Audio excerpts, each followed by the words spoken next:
To keep my cousin's title as heir, aunt drugged both of us. After a night of reckless abandon, Shen Yu's beloved left in grief and anger. He resigned himself to marry me. 10 years into our marriage, outwardly we treated each other with courtesy, but behind closed doors we were full of resentment. He hated me for breaking him and his beloved apart.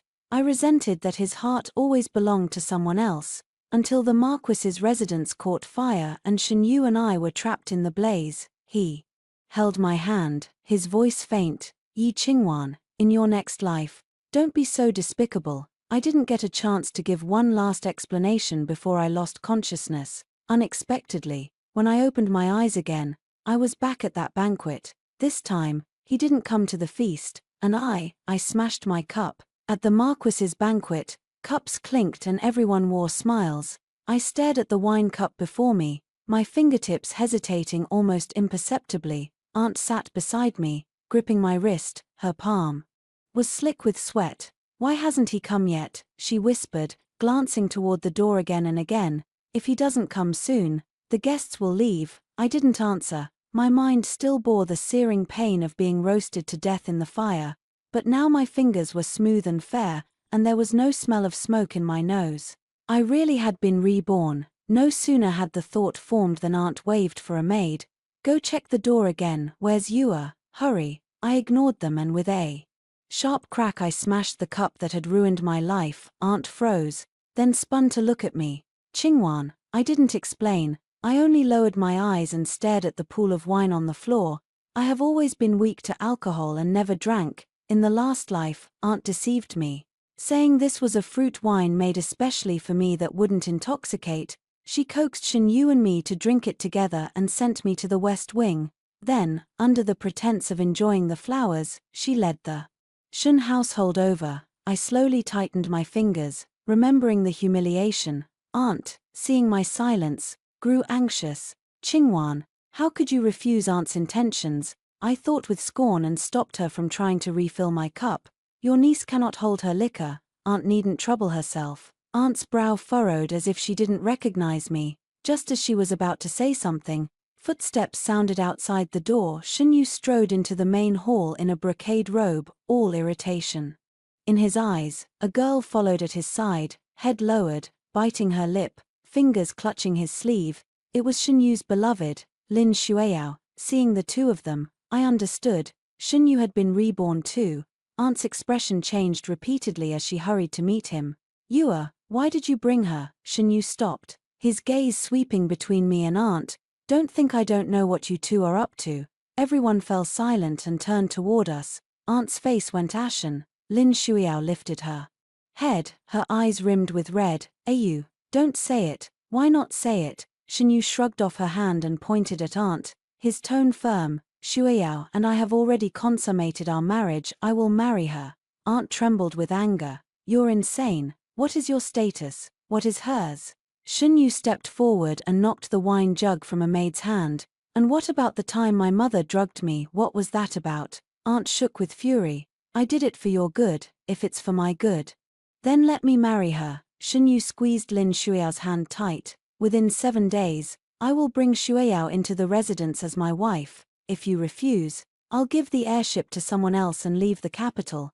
The main hall fell completely silent. Aunt opened her mouth but said nothing. Shen Yu glanced at me, his look complicated, then turned and left. Lin Shueyao's eyes immediately filled with tears as she hurried after him, clearly deeply moved by his words. I stood where I was, my whole body shuddering with disgust, hypocrisy. Auntie sank back into her chair, her chest heaving for a long moment before she recovered. "Qingwan, listen to me." Her voice suddenly dropped, low enough that only I could hear.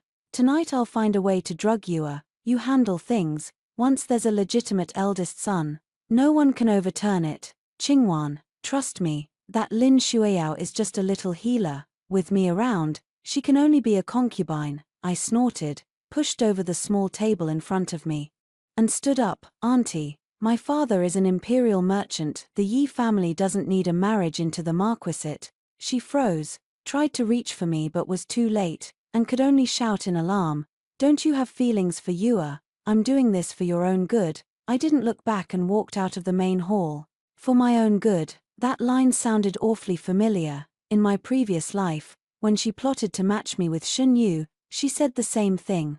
Back then she stood before everyone, holding my hand, acting as if I had done something wrong, magnanimously forgiving me. She promised to have Shen Yu marry me. I was only 16 then, naive, my purity taken and watched by so many. Ashamed, I didn't refuse the marriage. But what did I get after marrying into the marquisate?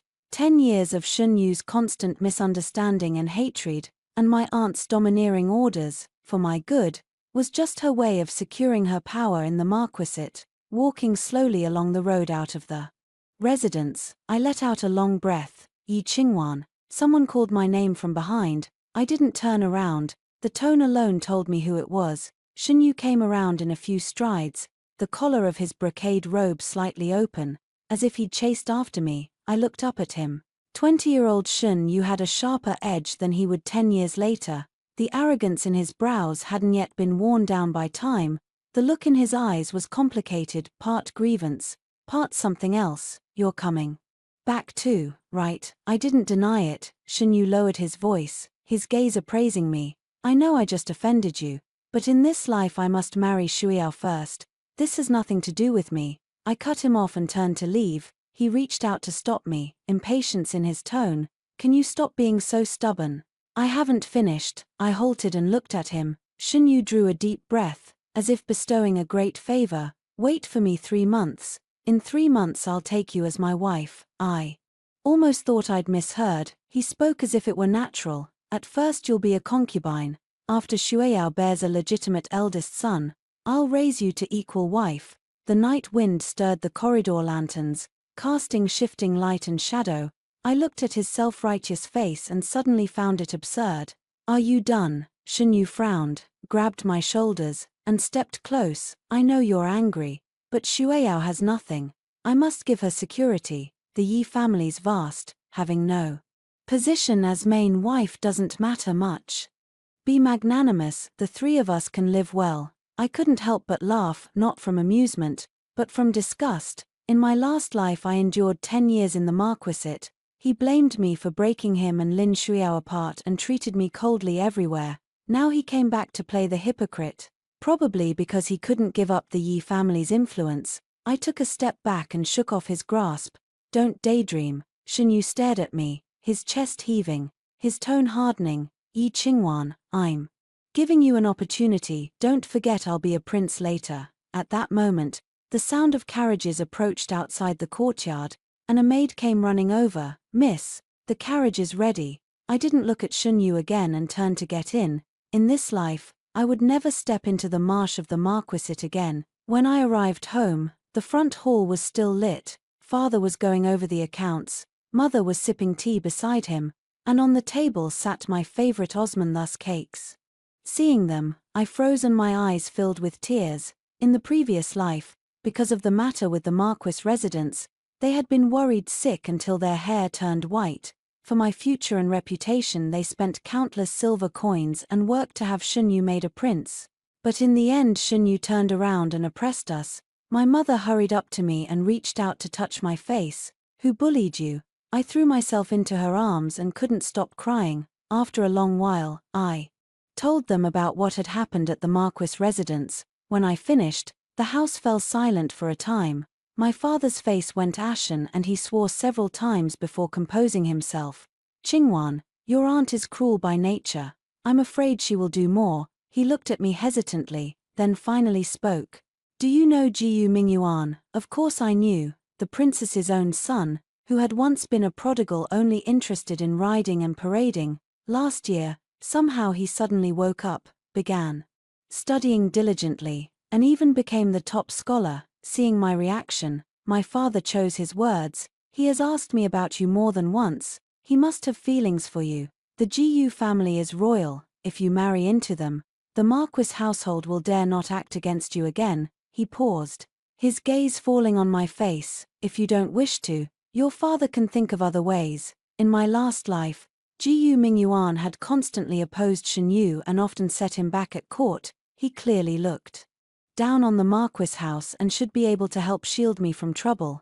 Thinking this over, I nodded. Your daughter agrees. When Jiyu Mingyuan heard, he requested the imperial edict that same day. 3 months later the marriage would take place, to prevent any disturbance at the marquis's residence. The news was suppressed. Over the next few days I was busy preparing for my wedding. My family happened to own several embroidery shops, so I thought I'd go look around and discuss patterns. With the stitches, I hadn't expected such bad luck. Just inside the door I saw 2 people standing in the main hall. Shen Yu wore a black brocade robe, his hand resting at Lin Shuiao's waist.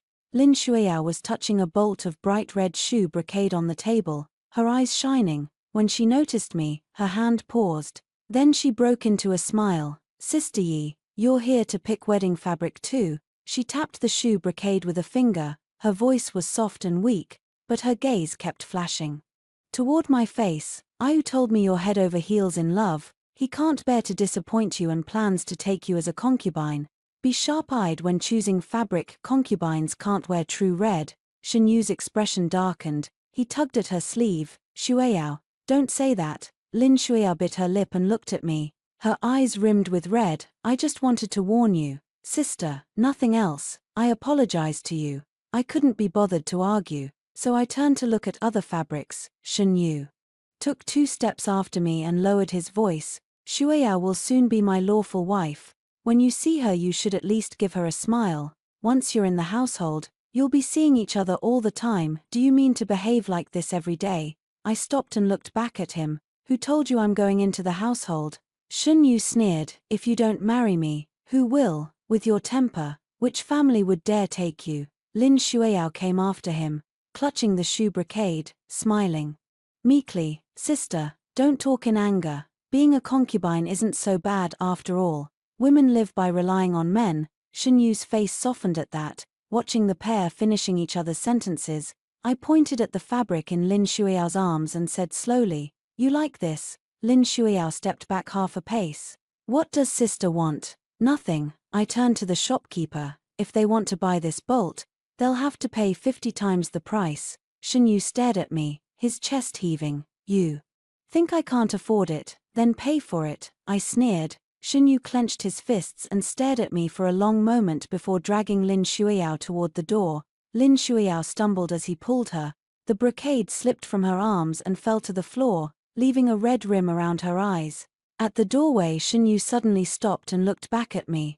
"I'll come to take you in 3 months. You'd better behave." I watched their retreating backs and smiled. 3 months later, what a coincidence. Shen Yu rode his horse with only a few servants trailing behind. He had left later than usual today, deliberately intending to make Yi Qingwan dismount only after him, a little payback for the trouble she caused him at the embroidery workshop 3 months ago.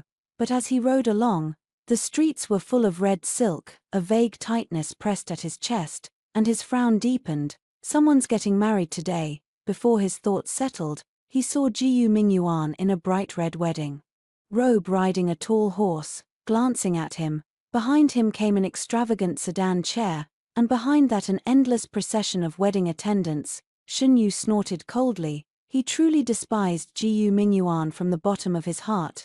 If not for his looks, how could he compare to Shen Yu?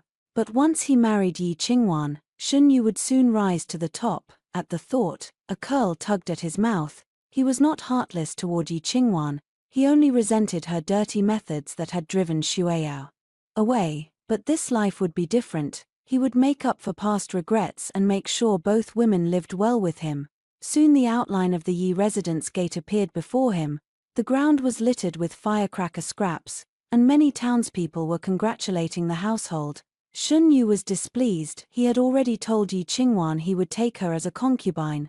Why make such a big fuss? Wasn't this intentionally shaming Shuiao? He hardened his face and decided to make Yi Qingwan give half her dowry to Shuiao as a lesson. Composing himself, he cupped his hands to Elder Yi. "I've come to fetch the bride. When will Qingwan come out?" Elder Yi stood at the gate to receive guests. Seeing him, his smile paused and his tone turned cold. "What nonsense is the young master speaking? My daughter has already married into the Jiyu household." Shen Yu froze. Thinking of their earlier glance, his face went ashen. How could that be? Yi Qingwan would have given up her reputation to marry him. How could she marry someone else?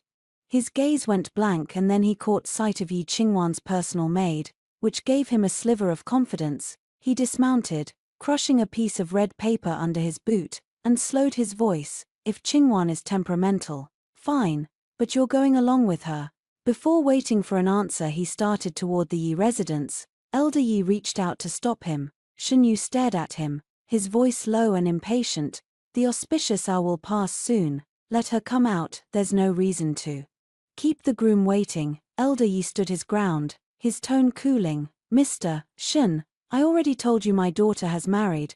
Are you forcing your way into the Yi residence today to make things hard for the Yi family or the Jiyu family? Shen Yu looked at the festive courtyard, fire burning behind his throat. Qingwan, come out. People moved about inside the walls, but no one answered. Shen Yu stared at the familiar courtyard. A hollow opened in his chest for a moment. Lin Xueyao had somehow slipped close and grabbed his sleeve. Why don't we go back first? If you want to go back then go yourself. He shook her off and rushed forward to break in. The guards didn't hesitate, they seized him and threw him out. Young master, don't make a scene, we're in a hurry to attend the wedding banquet. Shen Yu staggered, regained his footing after 2 steps, his face flushing bright red, then could only flick his sleeve and turn toward the Jiyu residence. Half an hour later, the bridal sedan arrived at the Jiyu residence. Someone lifted the curtain, and I could vaguely see a pair of large hands reaching in. Don't be afraid, it's me. Jiyu Mingyuan slipped a length of red silk into my hand, his voice smiling. I fumbled to take it and, with his help, stepped down from the carriage. The feeling was strange. In my previous life I did marry Shen Yu, but because of that scandal the wedding had been very modest, with few attendees. Compared to now, it was like heaven and earth. People around us were saying auspicious things. Even the matchmaker was an important figure from the princess's retinue. First bow to heaven and earth, I bowed forward. Second bow to the elders. Husband and I had just turned when a commotion erupted outside. Wait, it was Shen Yu's voice. Jiyu Mingyuan's hands tightened slightly around mine, unconsciously gripping a little harder. Don't be afraid. His voice was very low, low enough that only I could hear. The noise at the door grew louder. Someone gasped, "Young Master Shen, the Emperor, get out." Then hurried footsteps thundered straight for the main hall. I felt nothing but annoyance. In my past life I had feelings for him and he ignored me. This life I don't want to see him again, yet he rushes to make a scene. How ridiculous. Continue. Jiyu Mingyuan's voice was calm. Someone on the main seat made a small affirmative sound. The matchmaker's voice resumed. Husband and wife exchanged bows. I squeezed Jiyu Mingyuan's hand and bowed. I could just make out the old marquis speaking in a deliberately low voice. Insolent son, with the emperor and princess all here, you dare cause a disturbance. Get back and kneel at the ancestral hall. Lead them into the bridal chamber. I held Jiyu Mingyuan's hand as we were ushered forward by the crowd. Behind us came Shen Yu's heart-wrenching shout, Yi Qingwan. The daytime happenings were nothing but small interludes. I didn't take them to heart, and I wasn't particularly hungry. When Jiyu Mingyuan saw me off he stealthily slipped a few pieces of Osmanthus cake into my hands. I sat on the edge of the bed. Under the veil my view was a tiny confined world. The door was pushed open, footsteps drawing near. A pair of boots stopped before me. The scale bar that lifted the veil trembled slightly, as if the hand holding it were a bit nervous. The red silk was lifted, and Jiyu Mingyuan's face appeared before me. He wore a bright red wedding robe that made his face look a little paler. Only his ears were so flushed they seemed about to bleed, the color spreading down to the nape of his neck. I couldn't help curving my mouth. Why are you blushing? His Adam's apple bobbed. His gaze fell on my face and didn't move away. After a long while he squeezed out, I am not blushing. He said it and reached up to touch his face, as if just becoming aware of the warmth, then sheepishly let his hand fall. Looking at me, he cleared his throat, his tone a little unnatural. Qingwan. Marry me, will you regret it later? For a moment I was puzzled and looked at him. Regret what? I know you fancy Shen Yu. You'll only marry me because I found a gap in things and took advantage. As he spoke a trace of disappointment clouded his eyes, and my heart softened a little. Would I regret not marrying him as his concubine, or regret marrying you as his wife? Ji Mingyuan's eyes brightened a few degrees. Shen Yu wants Lin Shuiao's obedience and to borrow the Yi family's influence, but he doesn't consider whether he has the ability. And who says I fancy him? I once thought he had some scholarly bearing, and my aunt was arranging things. Now that I see clearly, why would I still like him? The corners of Ji Mingyuan's mouth couldn't help lifting. His pride showed plainly on his face.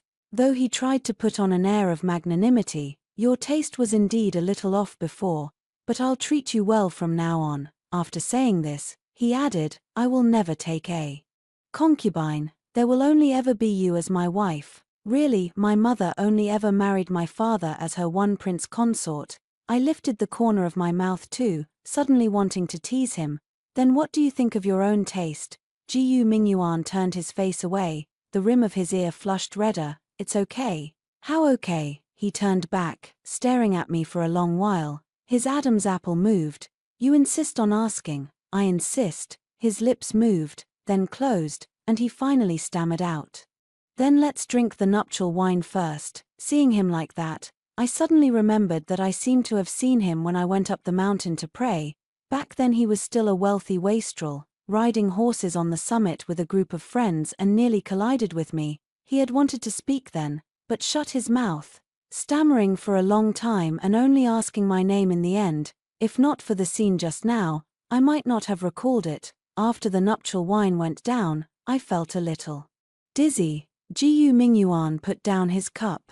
His fingertips were still stained with wine as he came to stand before me. Now, do you still want to know? I didn't answer. I reached up, grabbed his collar, and kissed him first. The red candle flickered again. The room overflowed with intimacy. He didn't give me another chance to speak. After Ji Mingyuan and I married, Shen Yu didn't have it easy. His aunt was the new wife, so the Hu residence actually had a legitimate eldest son. Back then, driven out by his aunt's maneuvering, he left the residence and joined the army. That title of heir then fell to Shen Yu. His position was never stable to begin with. On top of that, he made such a scene at the wedding. I heard the Marquis punished him by making him kneel at the ancestral hall for over 10 days. When he came out he was completely wilted. As it happened, Shen Yu's legitimate eldest brother had distinguished himself in battle and returned to court a couple of days ago. When Ji Mingyuan heard the news he couldn't hide the smile at the corner of his mouth. Madam, you don't know, Shen Mingyuan brought back 30,000 elite troops this time. The emperor, in front of the whole court, said he is the true backbone of the Shen family. He paused, the glee in his tone almost spilling over. Shen Yu turned completely green on the spot. I leaned back in the soft chair, tossed a grape at him, and followed his train of thought, and he caught the grape, peeled it automatically, his eyes bright. Shen Yu's wife insisted on opening a medicinal food shop, sunk 3,000 taels into it, and closed up in half a month.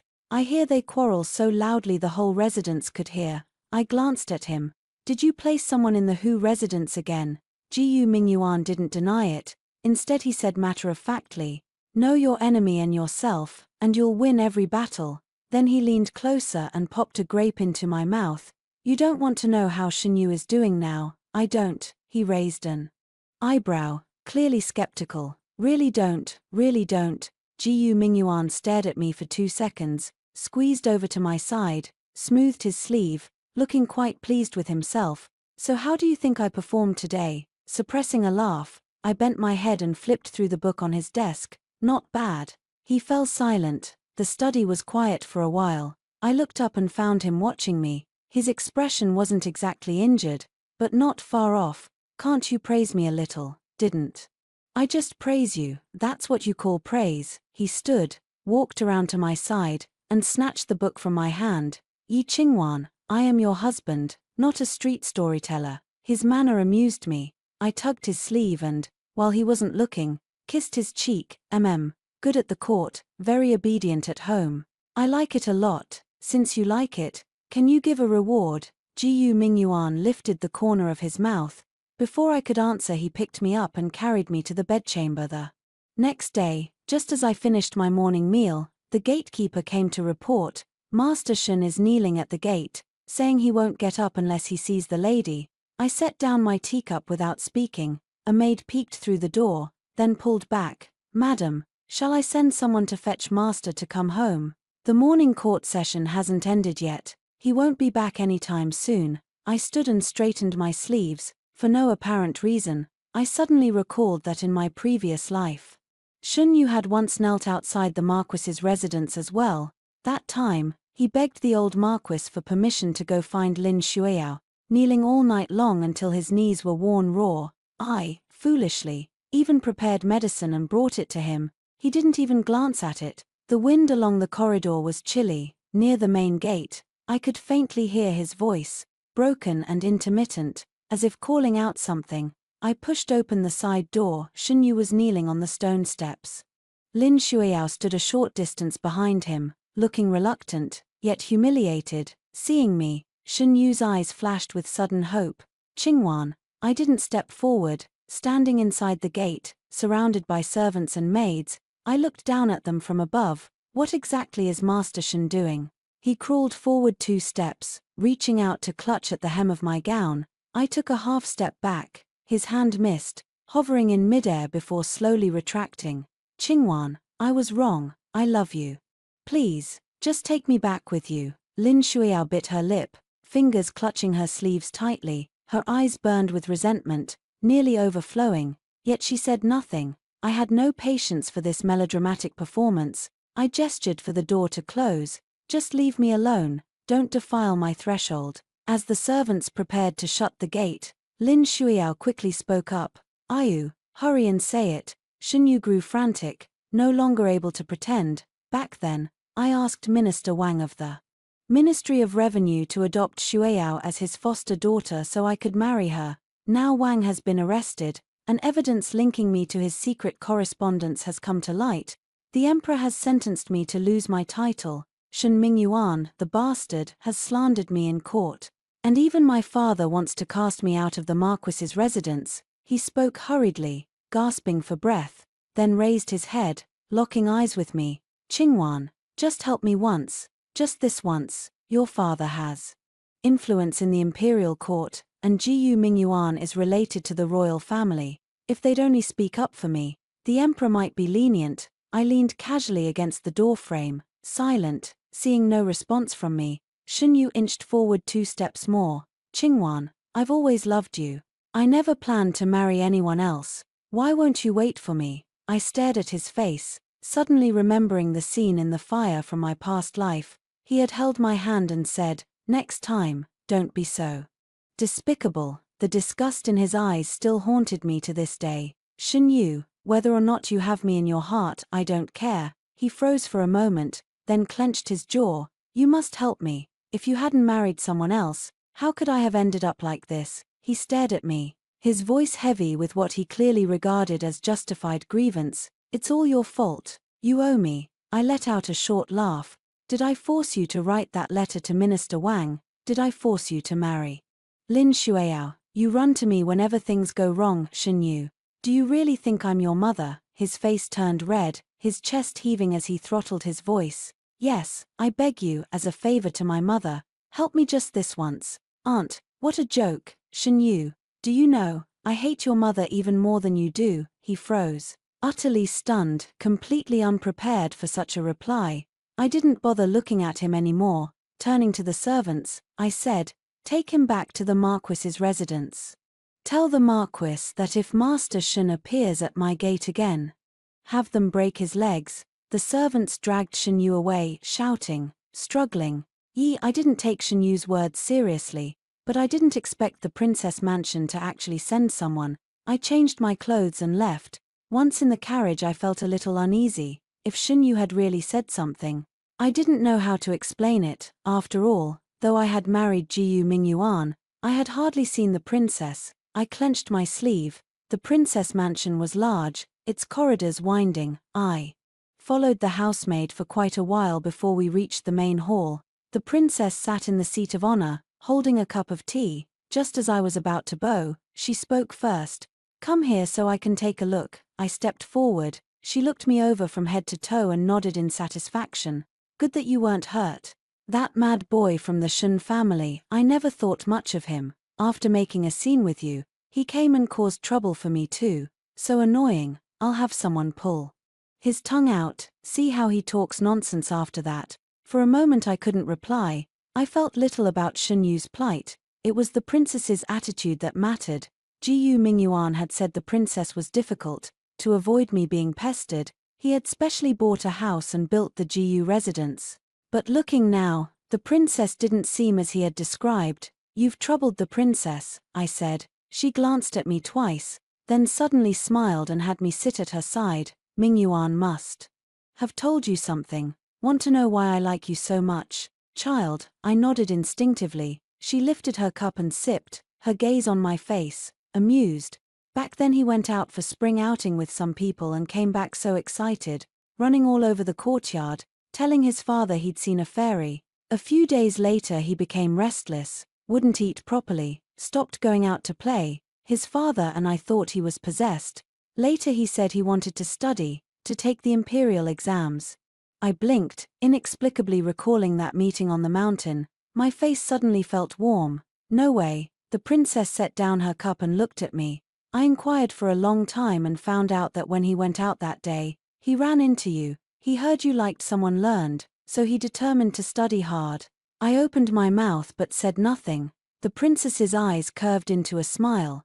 I was worried back then about that little monster, what to do with him. Who knew you'd straighten him out? You don't know. While he was preparing, I had people bring him late-night snacks and he wouldn't eat them, saying he'd get sleepy if he ate too much. His father was so worried, saying if he failed the exams it's fine, our family isn't short of official positions, but he wouldn't listen and insisted on taking them.